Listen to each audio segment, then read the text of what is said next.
네, 어느 정도 오신 것 같아가지고 수업을 시작을 하도록 하겠고요. 새로운 내용에 대해서 설명을 드리기 이전에 어제 저희가 공부했던 내용을 간략하게 이제 복습을 하고 새로운 내용을 설명을 드리도록 할 텐데, 제 목소리 들리시나요?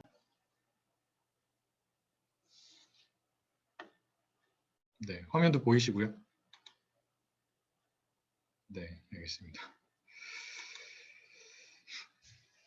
그래서 어저께 저희가 했던 그 주요한 얘기들을 다시 한번 조금 되짚어 보면, 일단 CNN에 대해서 얘기를 한 거죠. 그래서 CNN 같은 경우에는 이제 이미지 데이터를 분석하는데 적합하게 사용이 된다, 혹은 유용하게 사용이 된다라고 말씀을 드렸고, CNN을 왜 사용하느냐, 이미지 데이터를 분석하기 위해서. 반대로 우리가 그 지난 시간에 배운, 그러니까 지난주에 배운 기본적인 신경망인 피드포워드 뉴럴 네트워크를 왜 이미지 데이터에 적용하기가 적합하지 않느냐에 대해서 얘기를 먼저 했었죠. 그래서 여러분들이 이제 기억을 하셔야 되는 게, FNN을 사용하면 이미지가 갖고 있는 어떠한 정보가 손실이 된다고 제가 말씀을 드렸냐면, 어떠한 정보가 손실이 된다고요?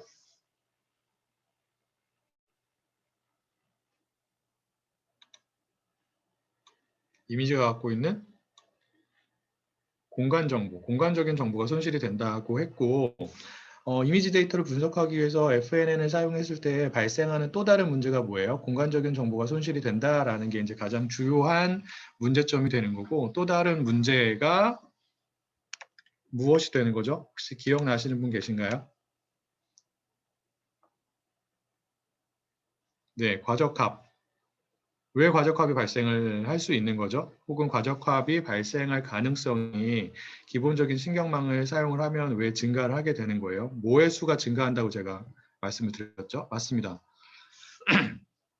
기본적인 신경망을 사용해서 이미지 데이터를 분석하게 되면 파라미터의 수가 너무 많아지게 되고, 파라미터의 수가 많아지면 과적한 문제가 발생할 확률이 증가하게 된다. 그래서 FNN을 가지고 이미지 데이터를 분석하는 것은 그렇게 바람직하지 않다. 그래서 FNN을 적용했을 때 발생하는 이러한 문제점을 보완하기 위해서 우리가 FNN이 아닌 어떠한 알고리즘 혹은 어떠한 모형을 사용해서 이미지 데이터를 분석하게 된다고요. 일반적으로 CNN이라고 하는 딥러닝 알고리즘을 사용해서 이미지 데이터를 분석하게 됩니다. 자, CNN 같은 경우에는 무엇을 이용해서 이미지가 갖고 있는 정보를 추출하는 거죠? 자, 필터를 사용을 합니다. 자, 필터는 어떻게 생겼냐면 정사각형으로 생겼다고 했고, 그 형태 혹은 그 크기가 보통 이런 식으로 디파인이 된다라고 제가 말씀을 드렸어요. 그래서 F는 무엇을 의미하냐면 필터의 가로 또는 세로의 길이가 되는 거고요.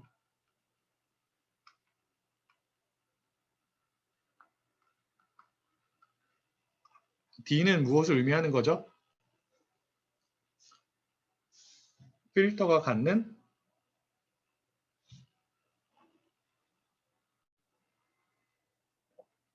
뎁스를 의미합니다. 자, 이 F와 D 중에서 여러분들이 결정하는 값은 무엇이라고요? 사용자가 결정하는 값은 F가 됩니다. F의 값으로 우리가 보통 어떠한 값들을 사용을 한다고요?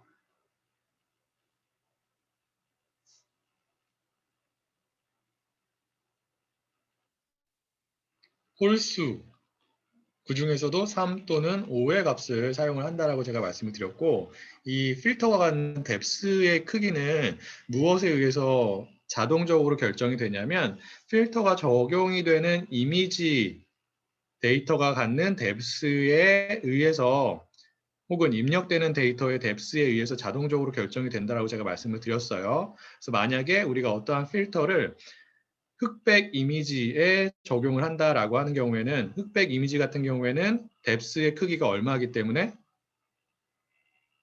1이기 때문에 해당 이미지에 적용이 되는 필터가 갖는 뎁스의 크기도 얼마가 되는 거예요? 자동적으로 1이 되는 거죠. 그래서 만약에 우리가 가로 또는 세로의 길이가 3인 필터를 흑백 이미지에 적용을 하겠다라고 하는 경우에는 이러한 크기의 필터를 적용한다라는 것을 의미하는 거고요. 반대로 우리가 어떠한 특정한 필터를 컬러 이미지에 적용을 하겠다라고 하는 경우에는 해당 필터의 뎁스가 자동적으로 얼마가 되는 거예요? 3이 되는 거죠. 자, 입력된 이미지 데이터에 필터를 한 개만 적용할 수 있다라고 제가 말씀을 드렸나요? 아니면 두 개 이상, 즉 여러 개의 필터를 적용할 수 있다라고 제가 말씀을 드렸나요? 여러 개 가능한 거죠. 자, 필터를 적용해서 나온 결과물을 저장하는 맵을 우리가 뭐라고 불렀어요?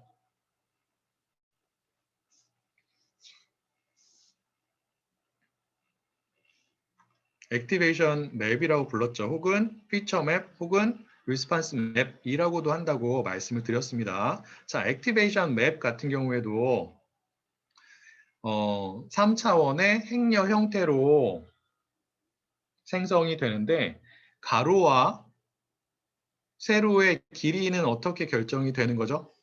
해당 공식이 기억이 나시나요? 액티베이션 맵의 가로와 세로의 길이 두 개는 동일하죠.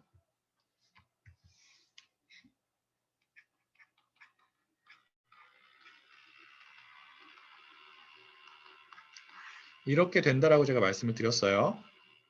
맞나요?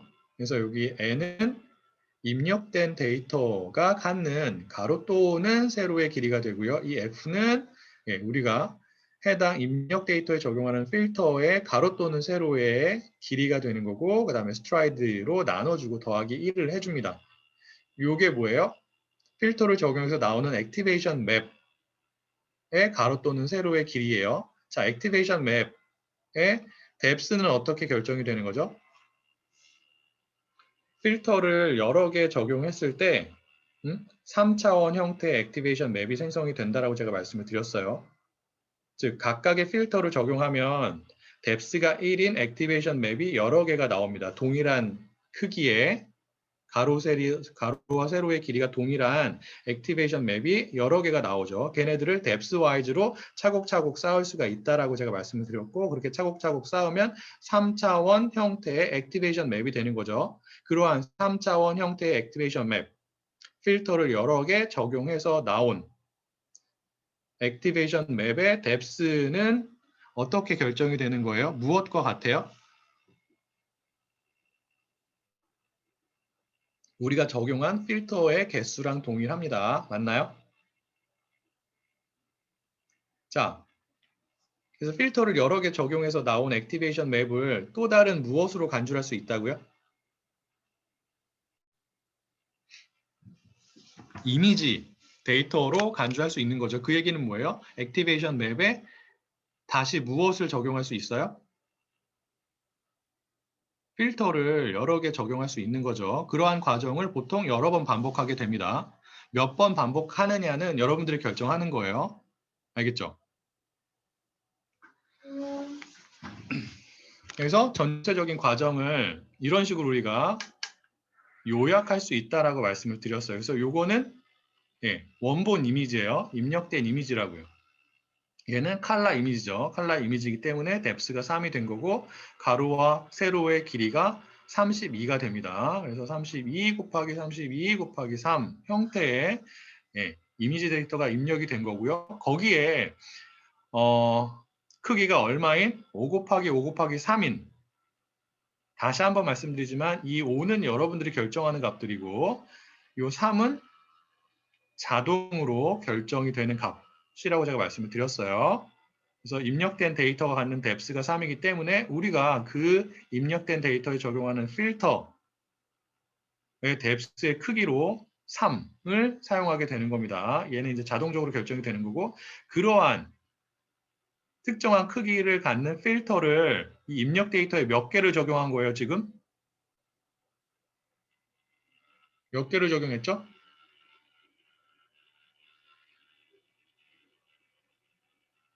여기 몇이라고 나왔어요? 6개를 적용한 거예요. 자, 6개를 적용했기 때문에 결과물로 나오는 액티베이션 맵의 뎁스가 얼마가 된 거예요? 이게 액티베이션 맵이죠. 뎁스가 6이 된 거예요. 맞나요? 그리고 이 28은 이 공식을 사용해서 나온 거고요. 이게 또 다른 이미지 데이터로 간주가 되기 때문에 거기에 또 다른 필터를 여러 개 적용할 수 있는 거예요. 자, 여기에 적용되는 필터가 갖는 뎁스의 크기는 반드시 얼마가 되어야 하는 거예요? 6이 되어야 하는 거죠. 왜? 이게 입력된 데이터이기 때문에 해당 입력된 데이터의 뎁스의 크기가 6이기 때문에 그 입력된 데이터에 적용이 되는 필터가 갖는 뎁스의 크기도 여기 보는 것처럼 6이 되어야 하는 겁니다. 자, 그래서 5 곱하기 5 곱하기 6 크기의 필터를 이번에는 몇 개를 적용을 했죠? 10개를 적용을 했어요. 이 값은 여러분들이 결정할 수 있는 하이퍼 파라미터예요. 5개를 사용할 수도 있고 100개를 사용할 수도 있고 그렇습니다. 자, 그래서 또 다른 뭐가 나왔어요? 액티베이션 맵이 나왔죠. 그리고 필터를 몇 개를 적용했기 때문에 10개를 적용을 했기 때문에 결과물로 나오는 액티베이션 맵의 뎁스도 자동적으로 10이 됩니다. 그래서 이러한 과정을 여러분들이 여러 번 반복하게 되는 거죠. 여기까지는 다 이해가 되시죠? 혹시 이해가 안 되시거나 혹은 뭐 질문이 있으신 분이 계실까요? 이게 CNN의 가장 핵심적인 부분이에요. 필터를 사용해서 이미지가 갖고 있는 정보를 추출하는데 우리가 필터를 여러 개를 적용할 수 있다. 이게 핵심인 거죠. 자, 필터를 사용하면 어떠한 효과가 있는 거예요? 어떠한 장점이 있는 거예요? 이미지가 갖고 있는 공간적인 정보를 잘 추출할 수가 있고 그리고 파라미터의 수가 훨씬 많이 줄어들게 되는 거죠. 무엇을 사용했을 때보다 기본적인 신경망인 FNN을 사용했을 때보다. 그래서 필터를 사용하게 됩니다. 자, 필터를 사용해서 이미지가 갖고 있는 어떠한 정보를 추출을 할 때 어떠한 연산을 수행을 한다고요?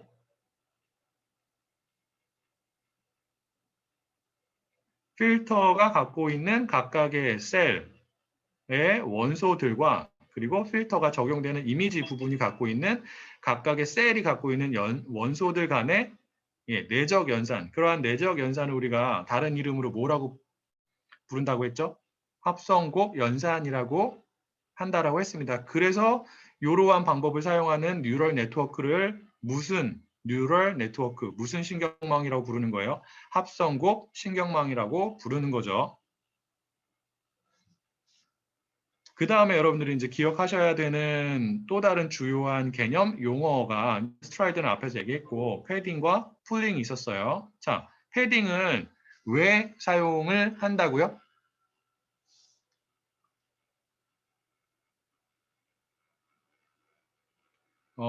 홍기의 수강생분께서 질문을 주셨는데 여기는 이 입력된 이미지 데이터에 적용이 된 필터 요거죠. 예? 가로 세로 길이가 5고요. 그리고 우연의 일치로 이 첫 번째 액티베이션 맵에 적용이 된 필터의 가로 세로 길이도 5입니다. 얘네들은 동일할 필요가 없어요. 달라도 상관없다고요. 여기에는 뭐 3을 써도 상관없습니다. 자, 패딩을 왜 한다고 제가 말씀을 드렸죠? 맞습니다. 그래서 보통 제로 패딩 방법을 사용을 한다라고 말씀을 드렸고 케라스 같은 경우에는 그 conv 2D라고 하는 클래스를 사용해서 필터를 적용하게 됩니다. 합성곱 연산을 하는 필터를 적용하게 되는데 이 클래스의 생성자 함수가 패딩이라고 하는 파라미터를 갖는다고 제가 말씀을 드렸어요. 이 파라미터를 이용해서 우리가 패딩 방식을 지정할 수 있다. 그리고 케라스 같은 경우에는 이 패딩 파라미터의 값으로 두 개의 값을 사용할 수 있다. 하나는 valid고 다른 하나는 same이라고 했죠. 그래서 valid는 패딩을 하는 거예요, 안 하는 거예요? 패딩을 하지 않는 거라고 제가 말씀을 드렸고요. same은 제로 패딩을 한다. 라고 말씀을 드렸습니다. 그래서 여러분들이 이거 기억하셔야 되고 이따가 보여드릴 거예요. 그 다음에 풀링은 무엇이라고 제가 말씀을 드렸죠? 말 그대로 얘는 풀링을 하는 거예요. 특정한 원소의 값을, 특정한 정보를 추출하는 역할을 합니다. 그래서 주요한 방법으로 맥스 풀링과 그 다음에 에버리지 풀링이 있다고 말씀을 드렸어요. 그래서 풀링을 하기 위해서도 필터, 정사각형의 필터를 이렇게 사용을 하죠. 맞나요? 그 필터가 적용되는 부분에 있는 이미지 데이터가 갖고 있는 혹은 액티베이션 맵이 갖고 있는 여러 개의 값들이 있을 텐데 그 여러 개의 값들 중에서 하나의 값들을 추출합니다. 맥스 풀링은 제일 큰 값을 추출하는 거고요. 그 다음에 에버리지 풀링은 이 필터가 적용되는 부분에 있는 여러 개의 숫자들의 평균 값을 추출하는 방법이 되는 거죠. 맞나요? 자, 보통 이미지 데이터에 대해서는 이 둘 중에서 어떠한 방법을 더 많이 사용을 한다고요? 맥스 풀링. 자, 맥스 풀링을 하게 되면 어떠한 효과가 있는 거예요? 이미지가 갖고 있는 어떠한 정보들을 주로 추출을 하죠? 혹은 어떠한 색상을 주로 추출을 하는 거예요? 맥스 풀링은? 예.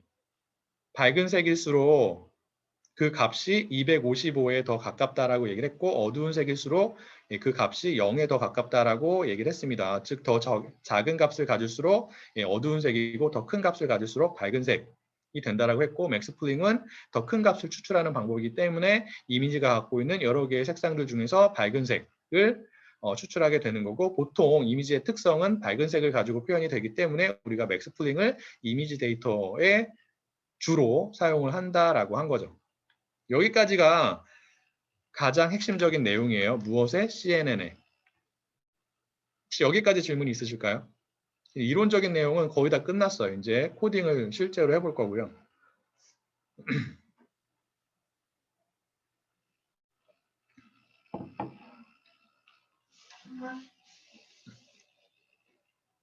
그래서 CNN의 일반적인 구조는 이렇게 됩니다.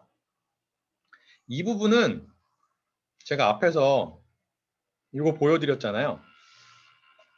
얘랑 동일한 것을 의미합니다. 그래서 보시면 자 여기에 원본 이미지가 이렇게 들어오죠. 그리고 필터를 여러 개를 적용을 합니다. 필터를 여러 개를 적용을 하고 활성화 함수를 적용한 거죠. 맞아요. 그게 여기 이제 컨볼루션 플러스 렐루라고 표현이 된 거예요. 왜? 활성화 함수로 무엇을 사용을 하기 때문에 이미지 데이터에 대해서는 주로 항상 그런 건 아니에요. 주로 일반적으로 렐루 펑션을 활성화 함수로 사용을 하기 때문에 필터를 적용해서 합성곱 연산을 하고 그리고 렐루 활성화 함수를 적용한 부분이 이렇게 된 거고 결과로 무엇이 나오는 거예요? 이게 나온 거죠. 이게 뭐예요? 액티베이션 맵이에요. 액티베이션 맵에 보통 어떠한 필터를 또 적용을 하는 거죠. 어떠한 그 작업을 추가적으로 수행을 하는 거예요. 여기 나온 것처럼 지워졌는데 여기 액티베이션 맵에 뭘 한 거예요? 풀링을 한 거죠. 그 다음에 풀링을 한 결과에 다시 어떠한 작업을 수행을 한 거예요? 동일한 작업을 반복해서 수행을 한다고요. 필터를 여러 개를 또 사용을 하고 활성화 함수 적용하고 다시 풀링하고 그래서 이러한 부분을 우리가 보통 뭐 컨볼루셔널 부분이라고 합니다. 그래서 동일한 작업을 여러 번 반복을 하게 되는 거예요. 자, 그리고 지금 우리가 공부하고 있는 이러한 CNN 알고리즘은 보통 일반적으로 어떠한 태스크, 어떠한 문제를 풀기 위해서 사용이 되냐면 이미지를 분류하기 위한 목적으로 사용이 됩니다. 즉, 이미지에 담겨져 있는 오브젝트가 무엇인지를 예측하는 목적으로 혹은 맞히는 목적으로 사용이 돼요. 얘도 여는 신경망 모형과 마찬가지로 출력층이 하나가 존재합니다. 맞아요? 출력층에는 출력 노드가 여러 개가 있겠죠. 그리고 우리가 지금 사용하는 이러한 CNN 모형은 지금 말씀드린 것에 따르면 어떠한 문제를 풀기 위해서 주로 사용이 된다고요? 어떠한 문제? 이미지 분류 문제. 그래서 여기서도 일단은 분류 문제를 감안하고 분류 문제에 대해서 우리가 CNN 알고리즘 어떻게 적용할 수 있는지에 대해서 설명을 드릴 거예요. 그래서 CNN 알고리즘을 분류 문제에 적용하는 경우를 상상을 해보시고 제가 여러분들께 드리는 질문에 답변을 해보세요. 출력층에 출력 노드가 존재합니다. 여러분들이 FNN을 공부할 때 공부했던 것과 동일한 내용이에요. 같은 모양의 출력층이 사용이 되는데 출력 노드가 여러 개가 있겠죠. 왜? 우리가 분류의 문제에 이러한 모형을 적용하고자 하기 때문에 그래요. 자, 그러면 분류의 문제에 적용이 되는 신경망 모형이 갖는 출력 노드의 수는 무엇과 같다고요?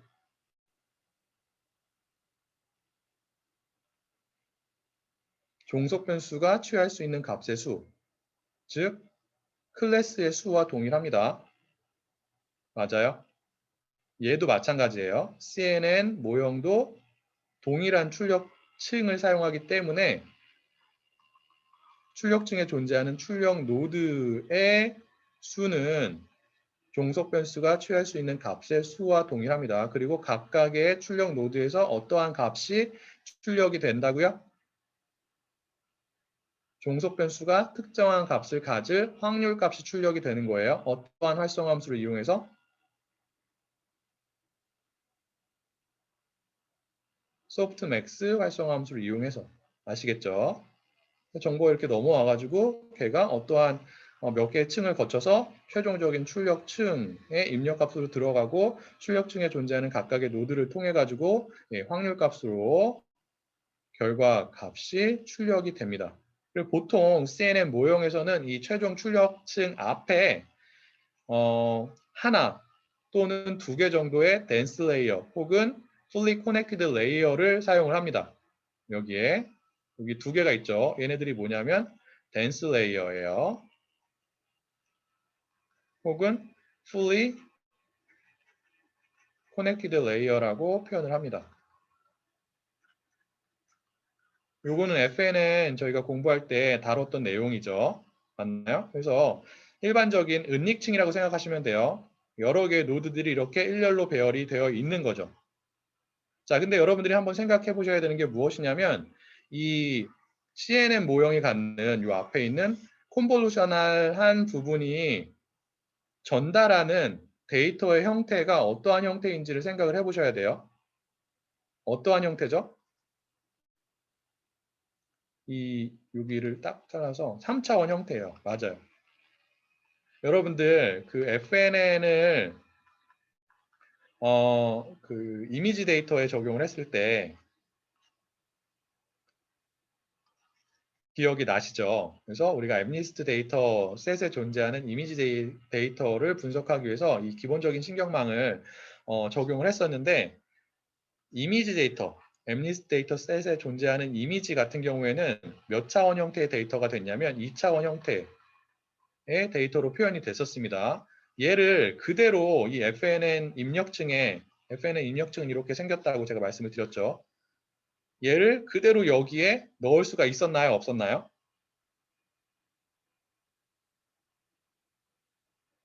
없었어요. 자, 2차원 형태를 몇 차원 형태로 변형을 시켜 써야 했죠? 1차원 형태로 변형을 시켜 써야 합니다. 여기서 사용이 되는 댄스 레이어도 여러분들이 FNN에서 다뤘던 요 입력층과 동일한 형태예요. 그 얘기는 뭐예요? 이 컨볼루셔널한 부분을 통해서 이렇게 전달이 되는 3차원 형태의 액티베이션 맵이 여기에 직접적으로 들어갈 수 있다고요? 없다고요? 없어요. 그럼 3차원 형태를 어떠한 형태로 변형을 시켜줘야 돼요? 1차원 형태로 변형을 시켜줘야 합니다. 그렇게 하는 것을 우리가 뭐라고 하냐면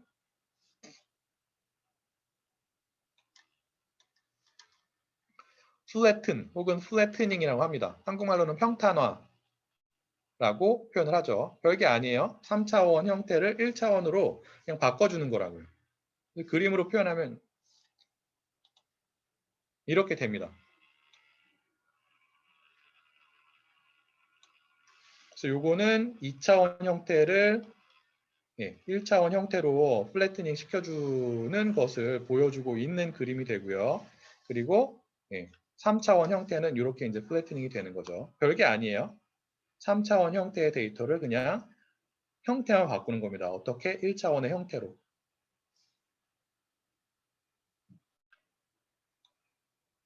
자, 3차원이 이렇게 생겼다라고 할 때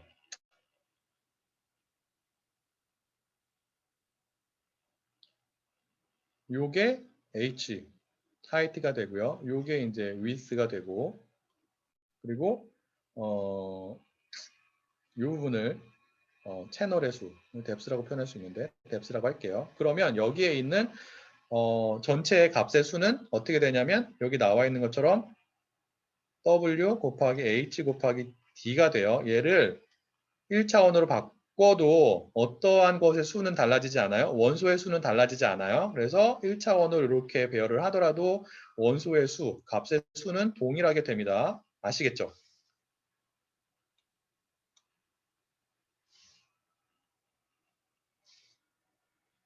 그래서 플래트닝 개념까지 포함을 해서 우리가 CNN의 전반적인 구조를 간단하게 표현을 해보면 이렇게 됩니다.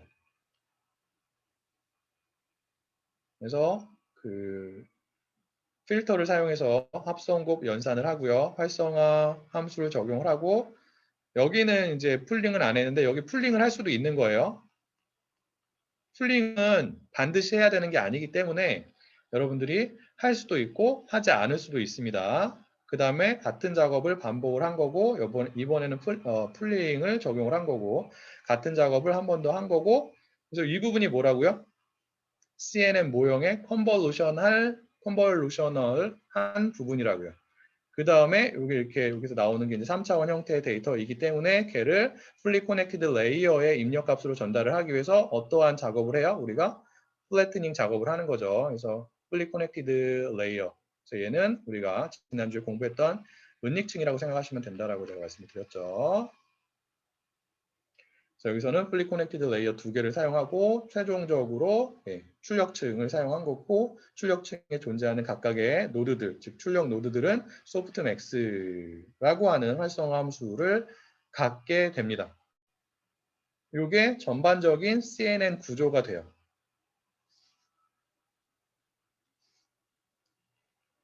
혹시 여기까지 질문이 있으실까요?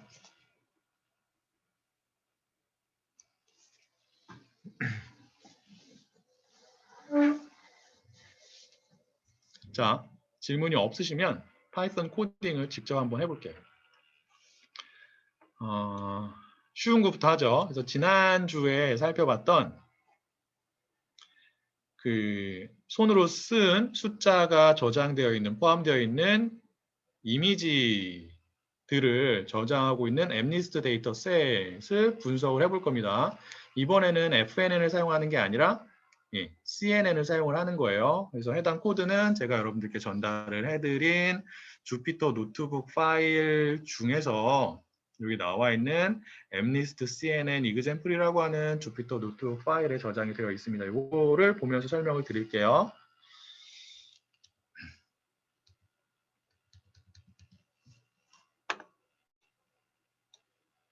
그래서 얘죠, 여기. CNN 엠니스트.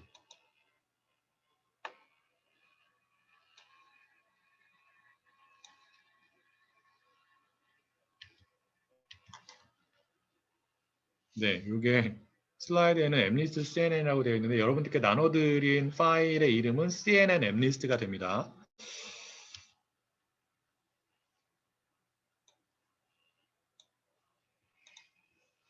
그래서 보시면 이렇게 되어 있고요. 자, 엠리스트 데이터 셋에 존재하는 이미지 같은 경우에는 종속 변수의 값으로 몇 개의 값을 가질 수가 있다고요? 0부터 9까지의 숫자를 종속 변수가 취할 수 있기 때문에 10개의 값을 가질 수가 있죠. 그래서 여기서 종속 변수가 취할 수 있는 값의 수를 num 언더바 classes라고 하는 변수의 값으로 이렇게 먼저 세팅을 해 놓은 거고요. 그리고 mlist 데이터에 존재하는 이미지 하나의 가로와 세로의 길이가 얼마가 되는 거예요? 28이었죠. 그래서 여기서 가로와 세로의 길이를 이렇게 먼저 지정을 합니다. 이렇게 하지 않아도 되는데 보통은 이렇게 먼저 지정을 하고 해요. 그리고 케라스를 임포트를 하고 그 다음에 mlist 데이터셋을 다운로드 받기 위해서 mlist 모듈을 임포트를 하고 로드 데이터 펑션을 사용을 해가지고 mlist 데이터를 다운로드 받습니다. 그래서 학습 데이터랑 평가 데이터 부분으로 구분해서 저희가 다운로드를 받는 거고요.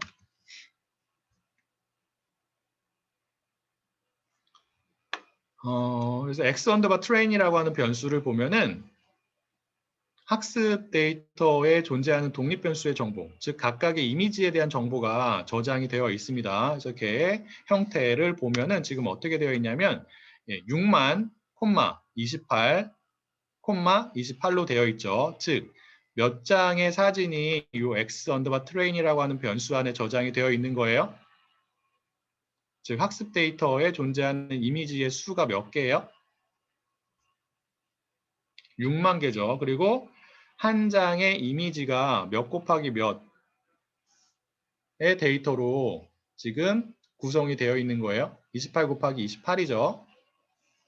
자, 그런데 여러분들이 그 CNN을 사용하기 위해서 좀 더 구체적으로 말하면 CNN에서 사용이 되는 필터를 이미지에 적용을 하기 위해서는 각각의 이미지를 3차원 형태로 만들어야 돼요. 지금 얘는 각각의 사진이, 즉 6만 개의 사진에 포함이 되어 있는 각각의 사진이 28 곱하기 28 몇 차원의 형태로 표현이 된 거예요?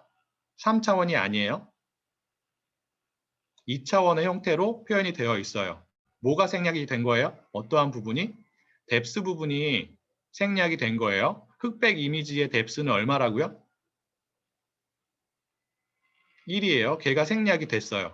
우리가 이러한 흑백 이미지를 3차원으로 만들어주기 위해서는 뎁스의 크기인 1을 명시를 해줘야 돼요. 그래서 결과적으로 이러한 형태로 만들어야 돼요. 그래서 이 부분을 보면은 각각의 이미지가 몇 곱하기 몇 곱하기 몇의 형태로 지금은 표현이 되어 있는 거예요. 28 곱하기 28 곱하기 1, 3차원의 형태로 표현이 되어 있는 거예요. 왜 그렇게 한다고요? CNN 알고리즘을 적용하기 위해서 그래요. 알겠죠? 자, 형태를 바꾸는 거는 어렵지는 않은데 그 부분이 이렇게 되어 있어요. 역시나 마찬가지로 reshape이라고 하는 저희가 지난주에 살펴봤던 그 데이터 형태를 바꿀 때 사용하는 펑션을 사용하는데 요것만 사용해도 되는데 좀 복잡하게 되어 있죠. 왜 그러냐면 케라스가 사용하는 방식이 여러 가지가 있을 수가 있어요. 컴퓨터마다 다를 수 있고 여러분들이 어떠한 버전의 케라스를 설치했느냐에 따라서 그 방식이 다를 수가 있는데 그 방식이 무엇을 의미하냐면 뎁스 부분이 가장 처음에 올 수도 있고요. 아니면 가로와 세로의 길이가 먼저 나오고 뎁스가 제일 마지막에 나올 수도 있습니다. 둘 중에 한 가지 방식을 사용할 수도 있어요. 그래서 여러분들이 사용하는 케라스가 혹은 케라스 버전이 어떠한 방식을 사용하는지를 먼저 체크를 해야 돼요. 그래서 뎁스, 채널 정보죠. 채널 정보가 먼저 오는지 아니면 제일 나중에 오는지를 체크하게 됩니다. 그래서 이 부분은 채널 정보가 가장 먼저 오는 방식을 사용하게 되면 1을 가장 앞에 써주는 거예요. 그리고 가로와 세로 얘네들이 지금 얼마예요? img 언더바 rows와 img 언더바 columns는 지금 얼마로 저희가 앞에서 세팅을 했죠? 28로 세팅을 한 거예요. 즉 가로와 세로의 길이를 의미합니다. 그래서 depth 1을 먼저 써주는 거예요. 각각의 이미지에 대해서. 맞나요? 그리고 그러한 방식을 사용하지 않는다. 즉 depth 채널의 정보를 제일 마지막에 저장하는 방식을 사용한다라고 하는 경우에는 이 부분이 작동을 하겠죠. 왜? if, else 구문을 썼기 때문에 그래요. 그래서 보면은 여기에 제일 마지막 부분에 depth의 정보가 들어가 있습니다. 그래서 얘를 사용을 해가지고 우리가 각각의 이미지를 원래는 이렇게 2차원의 형태로 뎁스의 정보가 생략이 된 2차원의 형태로 각각의 이미지가 표현이 되어 있는데 걔네들을 뎁스를 명시해서 3차원의 형태로 변환을 해줍니다. 돌려주면 돼요. 이제 보면은 이렇게 되어 있는 거죠. 이런 식으로 바꿉니다. 자, 그리고 각각의 셀이 갖는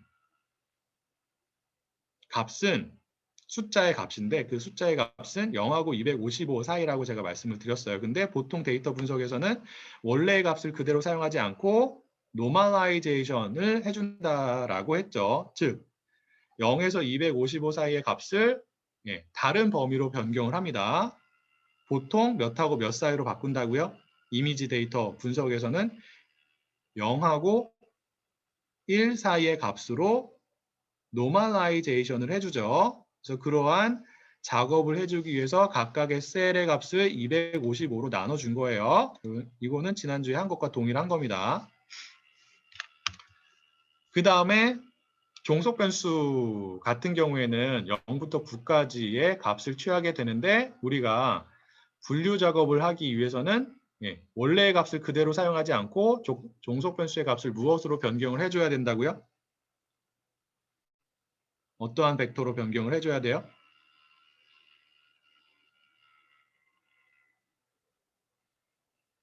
원합 벡터로 변경을 해줘야 된다고 제가 말씀을 드렸죠. 원합 벡터가 무엇이라고 제가 말씀을 드렸냐면 어떠한 원소의 값만 1이고 원래 정답에 대한 원래 종속 변수가 취하는 값에 해당하는 원소의 값만 1이고 나머지 원소의 값은 다 0인 벡터를 우리가 원합 벡터라고 한다라고 얘기를 했었어요. 그래서 원합 벡터로 변경을 하기 위해서는 테라스에서 제공이 되는 to 언더바 카테고리 칼이라고 하는 펑션을 사용을 한다라고 말씀을 드린 거죠. 그래서 이렇게 한 거예요. 그래서 ytrain 변수에는 지금 어떠한 데이터가 저장이 되어 있냐면 학습 데이터에 존재하는 종속 변수의 값들이 저장이 되어 있고요. 첫 번째 이미지가 갖는 종속 변수의 값을 확인을 해보니까 인덱스 0을 사용해서 첫 번째 이미지가 갖는 종속 변수의 값을 확인을 해보니까 그 값이 얼마예요? 5가 된 거죠. 맞아요? 이 얘기가 무엇이냐면 첫 번째 이미지에 쓰여 있는 숫자가 5라는 것을 뜻하는 거예요. 그래서 이 5를 그대로 사용하는 게 아니라 데이터 분석을 위해서 우리가 얘를 원합 벡터로 변경을 해야 한다. 그래서 to 언더바 카테고리칼 펑션을 사용해서 원합 벡터로 변경을 하니까 값이 이렇게 바뀐 거죠. 5라는 값이 이렇게 바뀐 거예요. 종속 변수가 취할 수 있는 값의 수가 10개이기 때문에 이 원합 벡터가 갖는 원소의 수도 10개가 되는 거고요. 그 중에서 어떠한 원소의 값만 몇 번째 원소의 값만 1로 바뀌었어요. 5에 해당하는 여섯 번째 원소의 값만 5가 왜 여섯 번째예요? 종속 변수가 취하는 값이 몇부터 존재하기 때문에 0부터 존재하기 때문에 5는 여섯 번째 값이 되는 거죠. 그래서 여섯 번째 원소의 값만 1로 변경이 된 거예요. 자, 그 다음에 우리가 사용하고자 하는 신경망 모형, 즉 CNN 모형을 구축을 해야겠죠. 여기서도 역시나 마찬가지로 시퀀셜한 방법을 사용을 합니다. 그래서 시퀀셜 클래스를 이런 식으로 임포트를 하는 거고 얘를 사용하기 위해서 생성자 펑션을 사용해가지고 먼저 객체를 만든 거예요. 그래서 모델이라는 객체를 사용을 해서 우리가 여러 개의 층을 쌓습니다. 가장 먼저 쌓는 게 뭐냐면 이 conv2d라고 하는 층이에요. 이 conv2d는 별게 아니라 우리가 앞에서 살펴봤던 필터를 적용하는 층이 됩니다. 자, 어떠한 필터를 몇 개를 적용하는지를 보도록 할게요. 자, 커널 사이즈. 자, 커널이 무엇을 의미한다고요? 케라스에서는?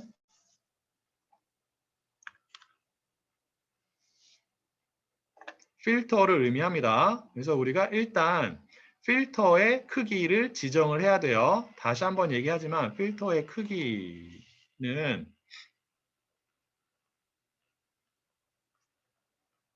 D가 됩니다. 여기서 D는 얼마예요?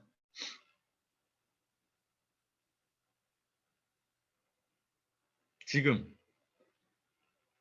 우리가 사용하는 필터가 갖는 D, 뎁스의 크기는 1이 되어야 해요. 왜 그래요? 위로 올라가 보면 알겠지만 각각의 이미지가 28 곱하기 28 곱하기 1로 표현이 되어 있죠. 즉 흑백 이미지이기 때문에 각각의 이미지가 갖는 뎁스의 크기가 1이어서 그러한 이미지에 적용하고자 하는 필터가 갖는 뎁스의 크기도 자연스럽게 1로 자동적으로 1로 결정이 되는 거고 우리가 결정해야 되는 게 무엇이라고요? 이 f 값이라고요. 그 값을 여기서 결정을 하고 있는 거예요. f가 얼마예요 지금? 3이죠. 그래서 우리가 이러한 형태의 필터를 적용을 하는 겁니다. 물론 여기 이제 뎁스가 1만큼 있겠죠. 자, 이 32는 무엇을 의미할까요?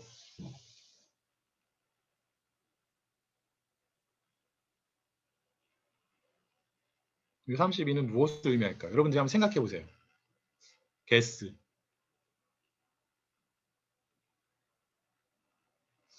이 32는 우리가 적용하고자 하는 필터의 수가 됩니다. 네, 맞히셨어요. 크기가 동일한 필터를 32개를 적용을 하는 거예요. 각각의 이미지에, 그래서 각각의 이미지가 갖고 있는 색상 정보를 추출을 합니다. 무엇을 하기 위해서? 정답을 예측하기 위해서. 즉, 각각의 이미지에 쓰여 있는 숫자가 몇인지를 맞히기 위해서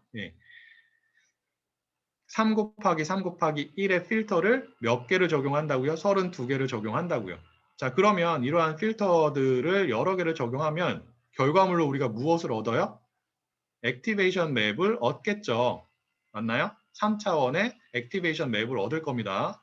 자, 그러면 결과물로 나오는 이 액티베이션 맵의 뎁스는 얼마가 되죠? 뎁스.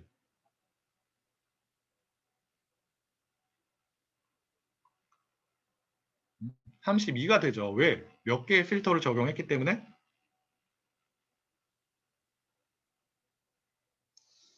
32개. 자, 그리고 스트라이드를 1로 하도록 할게요. 스트라이드는 기본값이 1이에요. 요거는 조금 이따 설명을 드릴 텐데 스트라이드가 1이라고 가정을 하고 이러한 크기의 필터를 적용했을 때 결과물로 도출이 되는 액티베이션 맵의 가로 또는 세로의 길이는 얼마가 되는 거죠, 지금?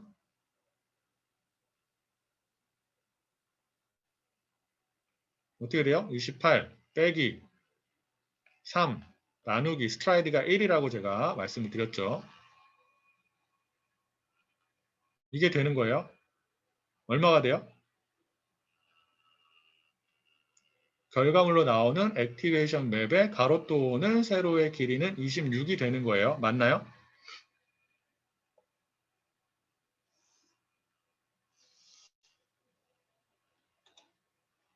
자, 그 다음에 여러분들이 하나 더 추가를 해야 되는 게 뭐예요? 액티베이션 맵을 지정을 해, 액티베이션 펑션을 활성화 함수를 지정을 해야 되는 거죠. 그래서 어떠한 활성화 함수를 사용을 하고 있는 거예요?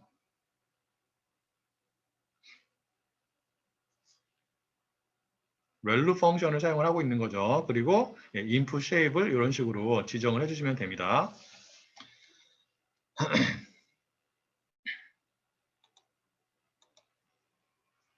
그 스트라이드의 값을 변경하는 것과 그리고 우리가 이제 패딩 방식을 지정할 수 있다라고 제가 말씀을 드렸죠.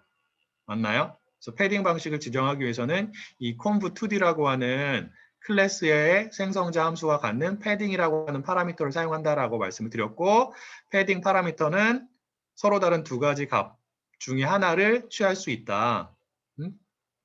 라고 말씀을 드렸어요. 그 값이 뭐냐면 valid랑 same이었는데 그 패딩 방식을 지정하는 것에 대해서는 조금 이따 설명을 드릴게요. 기본적인 값은 valid로 되어 있습니다.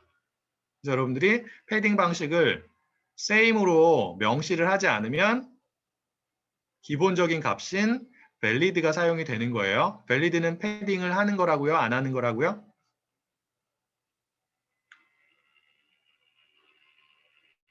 안 하는 거예요. 그래서 케라스에서 사용이 되는 제공이 되는 이 conv2d 같은 경우에는 기본적으로는 패딩을 적용하지 않습니다. 그래서 일단 32개의 3 곱하기 3 곱하기 1의 필터를 적용을 한 거예요. 이 코드를 가지고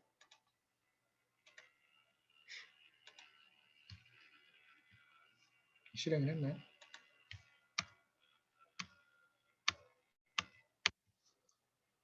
요거는 이따 설명을 드리도록 하겠습니다. 넘어가서 그 다음에 무엇을 적용하고 있어요?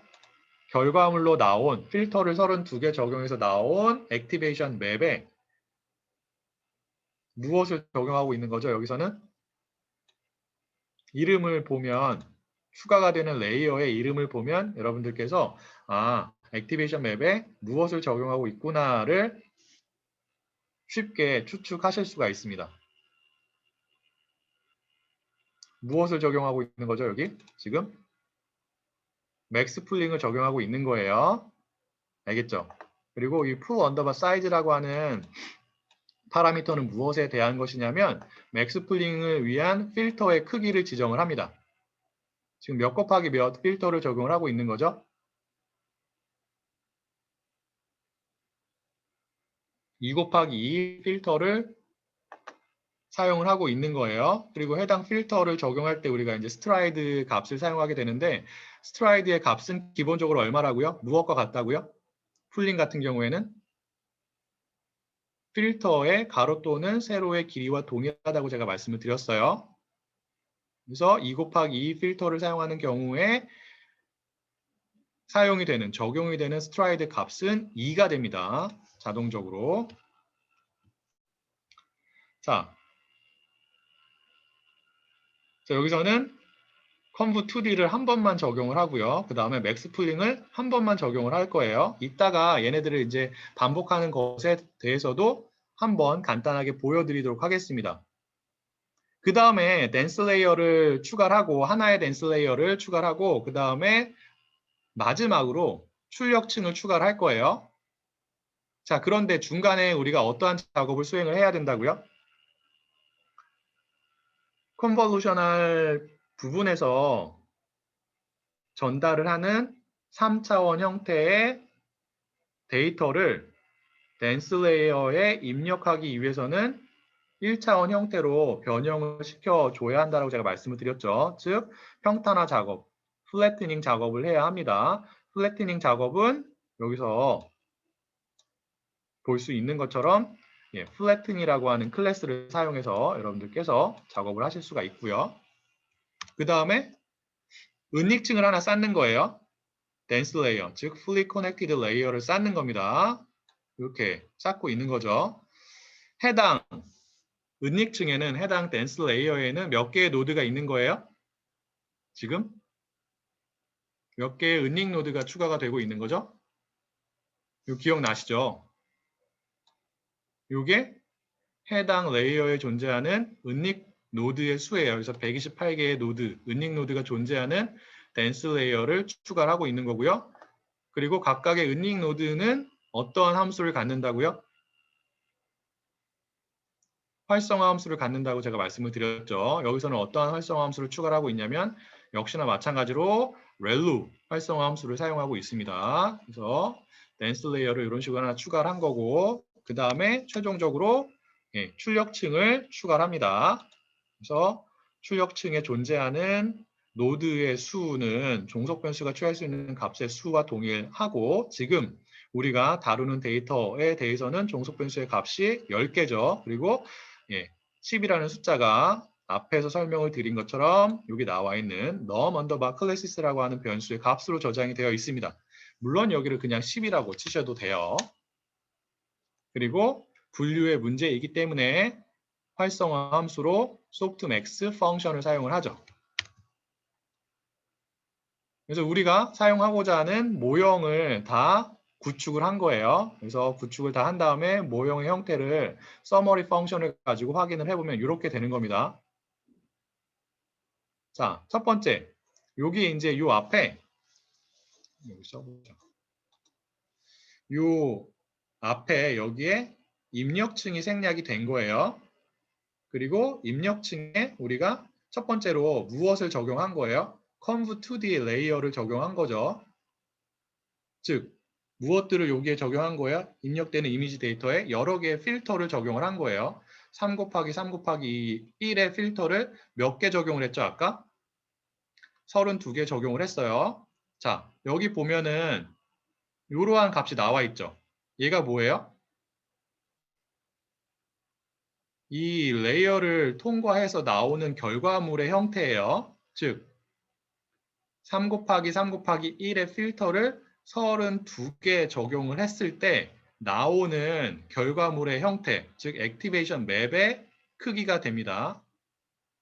그래서 하나 그 액티베이션 맵의 크기가 이렇게 되는 거죠.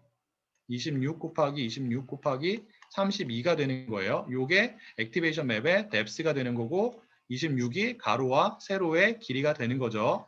26은 다시 한번 말씀드리지만 어떻게 나온 거라고요? m 빼기 f 나누기 스트라이드 더하기 1로 계산을 해서 나온 거라고요. 왜 액티베이션 맵의 크기가 이렇게 나왔는지 여러분들께서 이해하실 수가 있겠죠? 자, 파라미터의 수가 320개가 나왔어요. 왜 320개가 나왔을까요?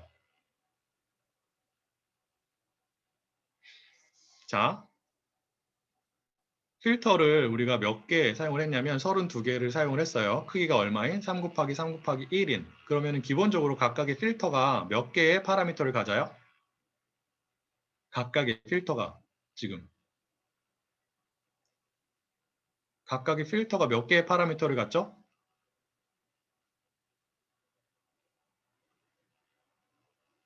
필터에 존재하는 각 셀마다 고유한 파라미터가 있다라고 얘기를 했어요. 맞나요? 근데 필터가 지금 이렇게 되어 있죠. 1은 생략해도 크게 문제가 없어요. 파라미터의 수 혹은 셀의 수를 카운트하기 위해서. 그래서 하나의 필터에 몇 개의 셀이 있는 거예요? 9개의 셀이 있고 9개의 셀이 있다는 것은 각각의 필터가 몇 개의 파라미터를 갖는다고요? 9개의 파라미터를 갖는다라는 뜻이죠. 여기 하나의 파라미터가 있고 우리가 어저께 이렇게 표현을 했었잖아요. 기억나시나요?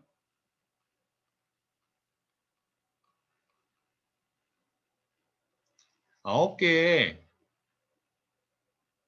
파라미터가 기본적으로 있고 그 다음에 필터마다 무엇에 대한 파라미터가 추가적으로 하나씩 있다고요? 필터마다 편향에 대한. 자, 그러면 각각의 필터가 갖는 총 파라미터의 수가 10개가 되는 거예요. 맞나요? 근데 우리가 필터를 몇 개를 사용했어요? 32개를 사용했죠. 그러면 전체의 파라미터의 수는 32 곱하기 10이 되는 거죠. 그래서 몇이 나왔어요? 320이 나온 거예요. 그래서 이 값이 어떻게 나왔는지 여러분들이 계산하실 수 있어야 돼요.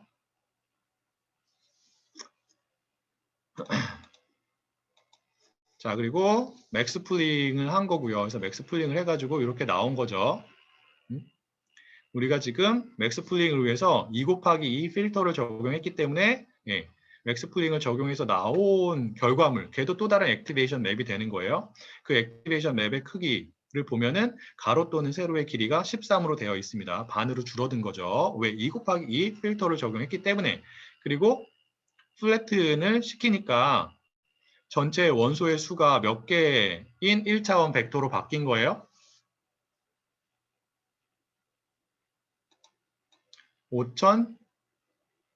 5408개인 1차원 벡터로 바뀐 거죠. 맞나요?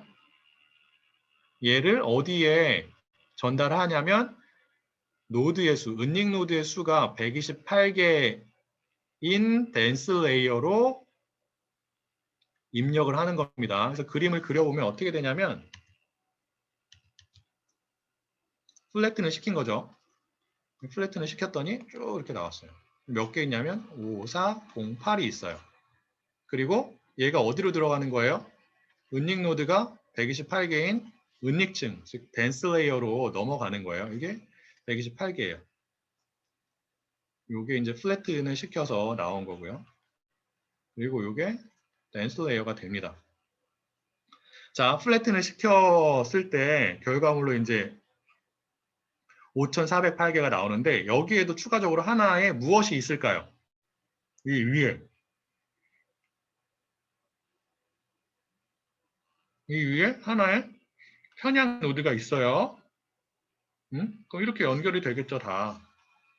다 연결이 될 거예요. 그럼 요 사이에 존재하는 파라미터의 수는 얼마가 될까요? 몇 곱하기 몇? 여기에 존재하는 파라미터의 수. 몇 곱하기 몇일까요? 네, 맞습니다. 5409 곱하기 128이죠. 그게 얼마예요? 계산하면 요거죠. 69만 2352가 나옵니다. 굉장히 많죠. 그리고 마지막으로 우리가 출력 노드가 10개인 출력층을 이렇게 추가한 거예요. 그래서 요 은닉층과 출력층 사이에 존재하는 파라미터의 수가 1290이 나옵니다. 왜 이렇게 나오는지 여러분들이 계산하실 수 있어야겠죠. 얘는 몇 곱하기 몇이에요?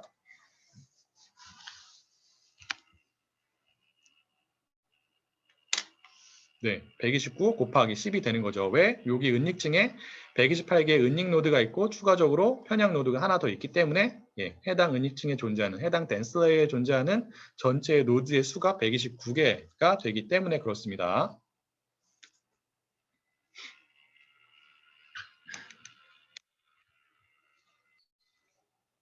요거는 조금 이따가 설명을 드리고요. 요거는 이제 스트라이드의 값과 패딩 방식을 달리하는 다른 값으로 변경을 하는 것에 대한 간단한 코드예요.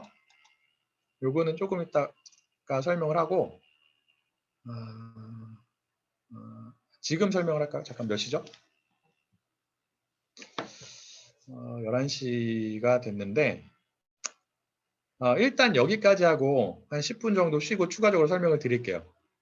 그래서 케라스를 이용해서 우리가 CNN 모형을 어떻게 구축을 할 수 있는지, 그리고 이 케라스가 출력하는 이러한 각각의 값들이 무엇을 의미하는지 이해가 되시나요? 혹시 관련해서 질문이 있으실까요? 혹은 이해가 안 되시는 부분이 있으면 저에게 알려주시면 감사하겠습니다.